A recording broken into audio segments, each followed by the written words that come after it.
What's up, everybody? It's Friday. Aaron Nagler Happy here. I'm here Friday. with Perri Goldstein. What's up, Perri? How are you? I'm great. Work is over. So happy. You always sound so trepidatious. Like it's not like, yeah, it's great. Yeah, work is over, and I got my Packers gear on. I'm ready to go. It's great. It's great. First of all, it was a great vocab word, so props. Thank you. We're drinking whiskey tonight. I mean, okay, talk about a state of quarantine emergency. Right before we came live, I realized I am out of beer. I'm gonna hazmat suit up and go out to the store later and have to get some. I can't survive a weekend without beer. Come on now. No, It's ridiculous. Definitely Got my not. mask, got my stuff. I'm good to go. What are you drinking Good. over there? What do you got? wine What you got? on brand tonight. Go. That's my girl. I like it. Hey, I what's was up, thinking Glenn? whiskey, How... but I wasn't ready. No, you were. It's early. A lot of ball game left. Oh, they're talking about Kohl's department store Like- in the chat. I like it. Okay. And thank you. I wouldn't call it a porn stash. If I had let it go a little bit longer on the sides, it probably would have been a porn stash. But I tried to keep it a little tighter than that. Someone compared it to Wilford Brimley, which I liked. I'm down with that. I'll take that comparison.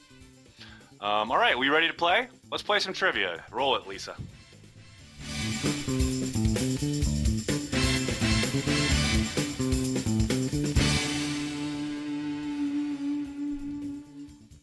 What's up, everyone? It's Aaron Nagler. I'm here with Perri Goldstein. We're going to play some live trivia here on CheeseheadTV. Perri, tell the fine folks at home how the game is played. Okay. 10 questions. You get 30 seconds to answer each question, but the faster you do it, the more likely you are to be in the lead. Please don't forget to use a hashtag before the answers. The hashtag's very important. You don't have to hashtag if the answer is more than one word. Just the first word's important. And spelling also counts. So, yeah. 10 questions. We'll show you the Make leaderboard. sure you do that. It'll be fun. Hey, Maggie, thanks for the super chat. I'll go buy beer. Thank you very What'd much. she That's very say? generous. Very generous Aw. of you. She said, go buy beer. I'll go now. You do the show. Okay, bye. She knows the importance. She knows what's up. She knows what's up. So, I'll be getting right on that. Why don't you start us off with the first question, Perri? Okay. What was the Packers' record in their first season in 1919? Was it 6-5, 5-6, 10-1, or 8-3? I remember that season like it was yesterday. I truly. By the way, I don't know if did you look through the questions today by any chance? Because I got some did. humdinger names. I got some I know you humdinger do. names in there Yep. for you. I pronounced them out loud before. Oh, very good. Very I good. feel like you would have laughed watching me do that. I'm sure I would have. I very much put them in there on purpose. It was good. Perfect. I had a feeling. What are you gonna do, Lisa? How we doing? Enough people know this one. Awesome. The answer: the Packers finished that season with a record of 10-1, only losing to the Beloit Fairies. Yes, that was their name. 0-6. Apart from the Beloit loss, they only allowed one other team to score the entire season, and that was the Racine Iroquois. I don't know how to pronounce that name. For the 1919 season, they placed Iroquois. Now, that's not how you spell that, is it? Anyway, That's how they I placed read it. first among all professional teams in Wisconsin. So that's pretty good. Classic. Who knew what? When did they know it? Give it to us, Lisa. Brenton, we got a new name on top there. I like it. I like Ed it. Trent, and then we have a bunch of very familiar names. Big B throwing down at number 5 to open up the gate. Defending champ. Here to show you all what's up. But Brenton with the impressive time right there. He knew what was up. All right. Let's move along to question number 2, which is the Packers hired Mike Holmgren to be head coach in 1992. What team was he offensive coordinator for prior to coming to Green Bay? Was it the Bears, the 49ers, the Raiders, or the Steelers? Mike Holmgren was the offensive coordinator for which team prior to coming to Green Bay? The Bears, the 49ers, the Raiders, or the Steelers? I remember it like it was yesterday. This one I actually do remember. I was going to say. That's neither here nor there. little bit more recent vintage than 1919. But only slightly. 1919. My mom's dad was born in 1919. He's no longer with us. Dad. Okay. But he was. I like it. A lot of different answers in the comment section here. I like it.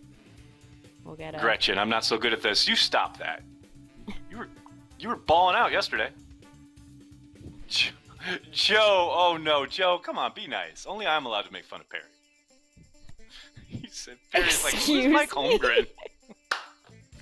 Okay.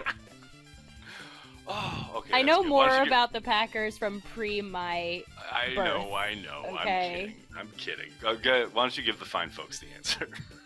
When George Seifert took over as head coach for the retiring Bill Walsh, he made Holmgren the San Francisco 49ers offensive coordinator. Holmgren served in that capacity from 1989 to 1991. Let's see. Who knew the answer? Who knew about their Holmgren history? Joe Holtman knew the answer to that in 2.2 seconds. Two tied whole seconds. with Real DK, but the differentiation is off the screen. If you continue to infinity, Joe would be a bit faster in that regard. Dustin, Steve, and Bob. That is a quick top five. The folks here knew the answer to that one here. Lots of Packers historians in the crowd. Why don't we just keep on trucking? Why don't you give us the next answer there, Perri? Okay. After he was fired as head coach of the Green Bay Packers, who was Mike Sherman's next job with? Was it the Houston Texans, Texas A&M, Nauset Regional High School, or the Montreal Alouettes? The Montreal Alouettes. How'd I do with those pronunciations? Oui. I thought you were going to trip up on the high school, but you got it. You nailed it. Well done. I told you I practiced. Good job. I see that. And now practice is making perfect. I'm very glad to see it. Just so you know, it's Very well not just trivia. Like, I botch players' names on the podcast all the time, but I always apologize for it. I know. Or I preface. know. It's hard. Someone's driving by your place. All right. Obnoxious. After being let go by Green Bay, Sherman joined the Houston Texans as the assistant head coach and an offensive assistant. And now, here's a fun fact. Those answers were in the order of how his career has gone since Green Bay let him go. He was with Sneaky the Texans, of you. and then he was with the big poobah at Texas A&M, and then he literally went from that to coaching a high school team in Cape Cod, and then he was with the Montreal Alouettes. And between the third and the fourth one, he was part of a kind of a startup venture. But that was it. Houston Texans is the answer. Who knew what? And when did they know it, Lisa? Give it to us. Oh, Fredo knew that. We got Dan, Marcus, Nate. Carnivore, what's up? Oh, it's the old eyeball. Remember eyeball from yesterday? Or no, it was 2 days ago. You weren't here. The Carnivore's here. What does that look like for our top 10? How does that shake out? What do we got? Ooh, Alfredo sitting strong with some really good time. But as we've seen, people can make big jumps when other people slip up. Timing matters, but you got to be correct. So This is a dark horse game, people. Oh, yeah, always a dark horse game. Truly. Next question. Which Packers player holds the franchise record for most seasons leading the league in point after touchdowns? Very obscure question here. Is it Ryan Longwell, Jan Stenerud, Don Hudson, or Mason Crosby? Which Packers player holds the franchise record for most seasons leading the league in point after touchdowns? Ryan Longwell, Jan Stenerud, Don Hudson, or Mason Crosby? You knew this one. Can't say I did, actually. No? Didn't have this one just rolling off the top of your head? You know, come on. You knew this one. You totally knew this one. Let's see people flying. Jan, I love that name. He was a great player. He was a great kicker. Oh, look at this. A lot of different...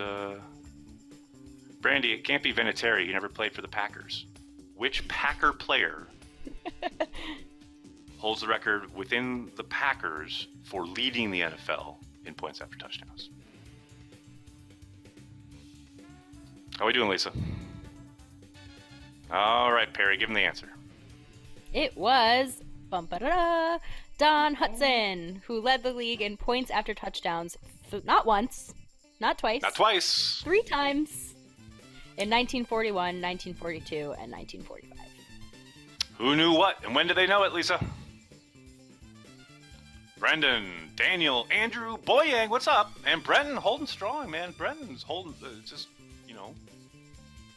coming around and just making sure he's heard from. I like it. What's that do to our top 10? How's that look? Eyeball sitting there at number 1 with 4 correct answers. Brendan, very strong. Daniel, Alfredo, Dan, look at this. Big Daddy Cool Breeze making an appearance. I like it. What's up, Big Daddy Cool Breeze? Good to see you, buddy. I just love the name. Anytime you can say Big Daddy Cool Breeze, you got to take that. You got to take advantage of that. All right, give us the next question. All right. Each NFL club between 1947 and 1958 received, by random draw, 1 bonus choice in the draft. Who did the Packers use their bonus choice on in 1957? Jim Ringo. This is wild. Keep going, sorry. Wild? It's just wild. This whole idea, this whole concept is just wild. I had no idea this was even a thing until I started researching the show today. It's interesting. Was it Jim Ringo, Bobby Dillon, Max McGee, or Paul Hornung? Horning. We've been over this. Horning. You and I, we gotta have a chat.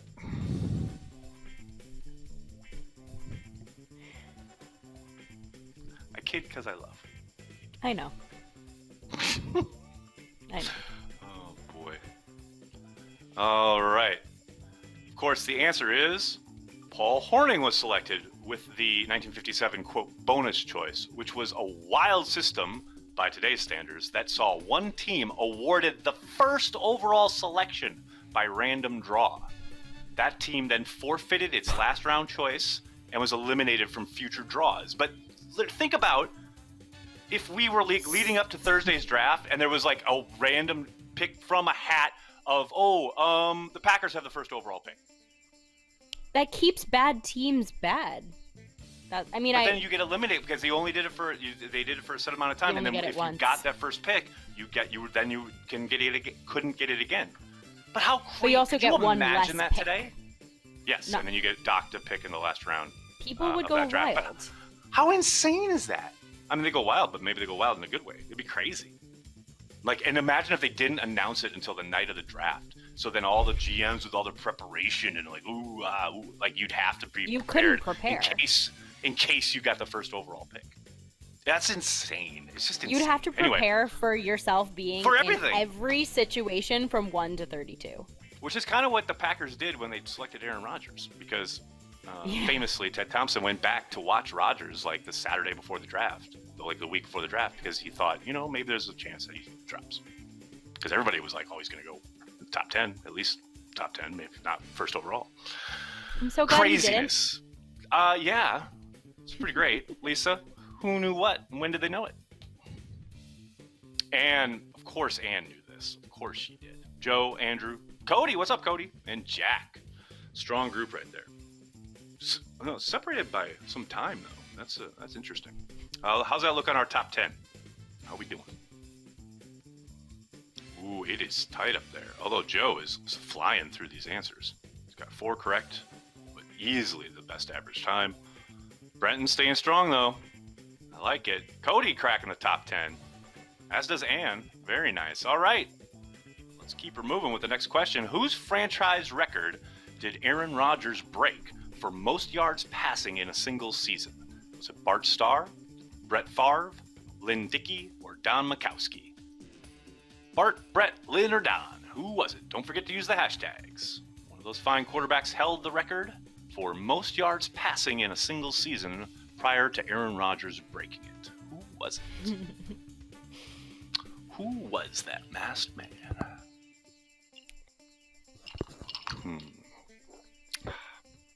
Who could it be? What exactly are you drinking over there? Bulleit Rye. Nice. Yeah, but I think I'm drinking a little too fast because we've got way too many questions left, and I got no left. It's not good. Not good. All right, why don't you give him the answer there, Perri? Okay. Lynn Dickey held the record for his 4,458-yard performance back in 1983 when he led the offense to a then-team record 429 points. Rodgers surpassed Dickey in the record books in 2011 when he threw for 4,643 yards. That's How my crazy is man. that?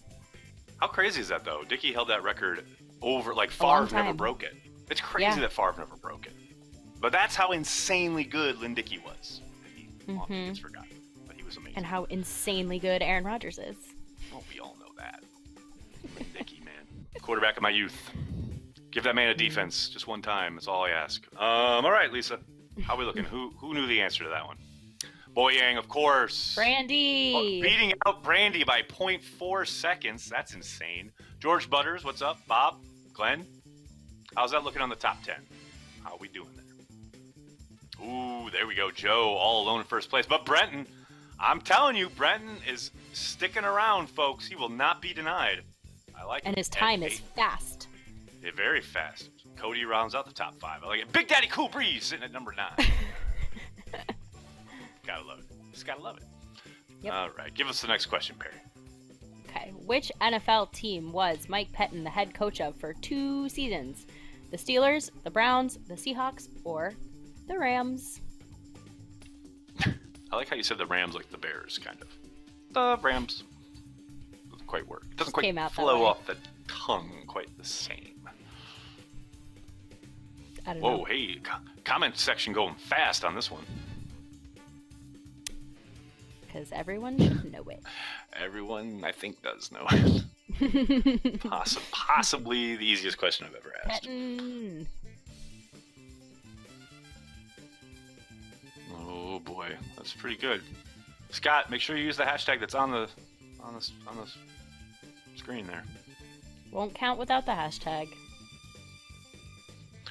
All right, of course, the answer is Patton went 10-22 in his 2 seasons as Cleveland Browns head coach, losing 18 of his final 21 games. I'll never forget, though, that first year, they were good until Mack, the center, got hurt, and then it all fell apart. But they were playing good ball. Better record than some other Browns head coaches recently, so... I mean, that's not saying much, but yes, very true. Very, very true. All right, who knew the answer to that one, Lisa? Joey the Jaguar, what is up? Real DK, Sam Spear, Josh Reuter, Jitsu. That is a cast of regulars, and look at the times on those. So close together. Joey just edges them all out. Let's keep it going. On to the next question. What division did the Packers play in prior to the NFC North? Was it the NFC East, NFC South, NFC Central, or NFC Western division? East, South, Central, or Western? I want to say something, but I don't want to give the answer away. Don't give it away. Don't give it away now. I'm not going to.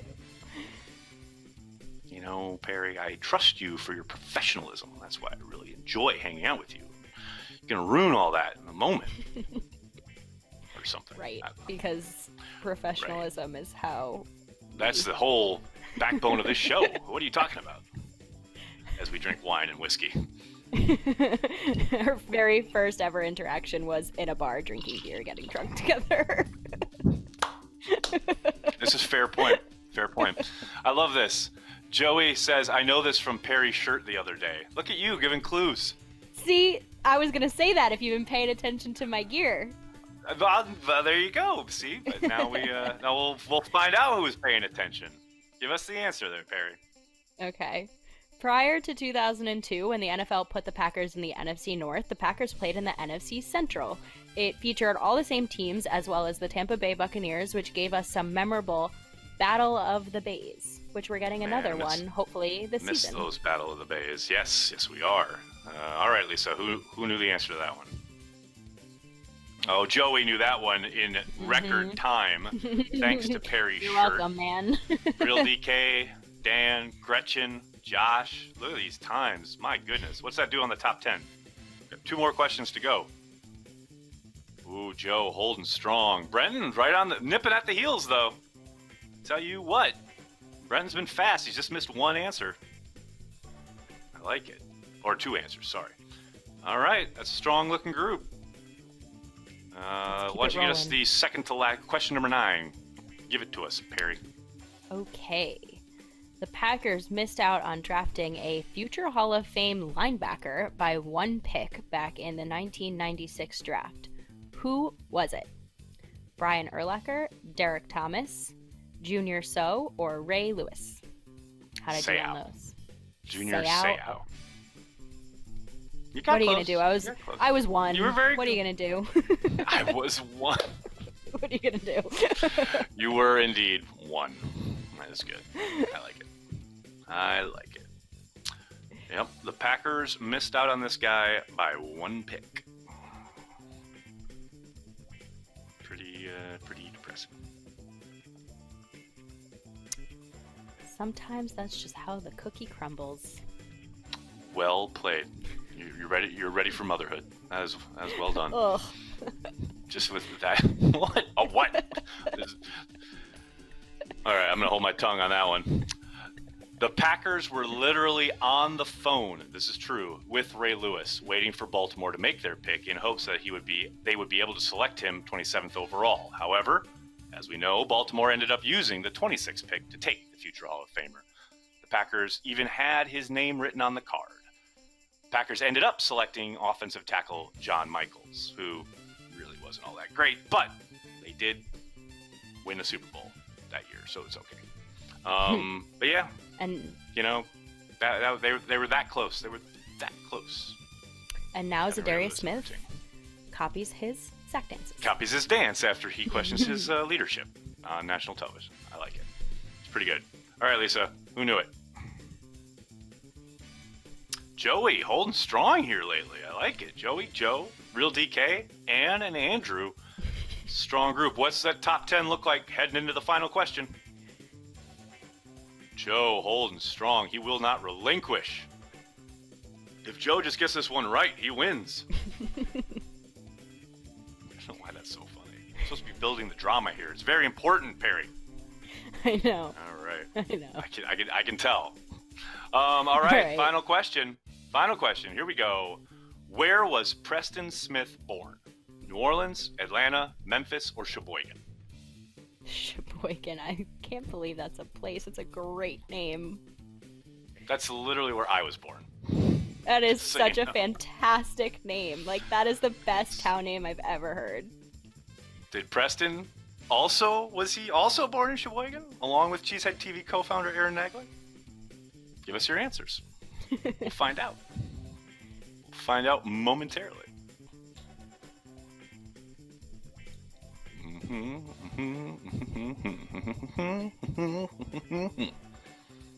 Oh boy, how are we doing, Lisa? Getting the answers? Yes, they are. All right, why don't you let them know there, Perri? Okay. So if you follow Smith on social media, he reps his hometown pretty hard. He was born in Atlanta, Georgia on November 17th, 1992. Well over a full year after Aaron graduated from high school. Don't know how that's relevant, but true story. There you go. Just giving people a reference here. Timely reference. Okay, let's see how that shakes out. Who knew the answer? Jitsu, Ooh. Andrew, Joseph, Ryan. Well, that's a whole bunch of new people. And how does that shake out in the final top 10 leaderboard for the day? Joe holds on, edging out Ed, Nate, and Cody, all with 8 correct. But he has the best time of the group. And Joe gets the bragging rights, not only for just 24 hours, but indeed over the weekend. And just so you guys know, there's a good chance we might not have trivia on Monday. I'm not quite sure yet because Brian Gutekunst is set to talk late afternoon on Monday. So I may just do a watch party for the Gutekunst press conference. But we will let you guys know as soon as we have some kind of bearing on technical stuff. Thanks so much for playing. Of course. It's always a lot of fun. Of course, we won't be playing Thursday and Friday of next week either. No, we won't. We won't be playing Wednesday either. So it might just be Tuesday, because Wednesday is going to be like a tech rehearsal for the draft. But have a great weekend. Thanks for hanging out with us. And please hit like, hit subscribe. Perri, any final words for the people at home? Just have a great weekend. Stay safe. Tune in to our draft party if you want to see our reactions to who the Packers pick. going to be fun. It's going to be a lot of fun. Thanks a lot, everybody. Remember, tell your friends, tell your family. CheeseheadTV, we're devoted to Green Bay Packers fans worldwide. For Perri, I'm Aaron. Have a great weekend, and go Pack Go.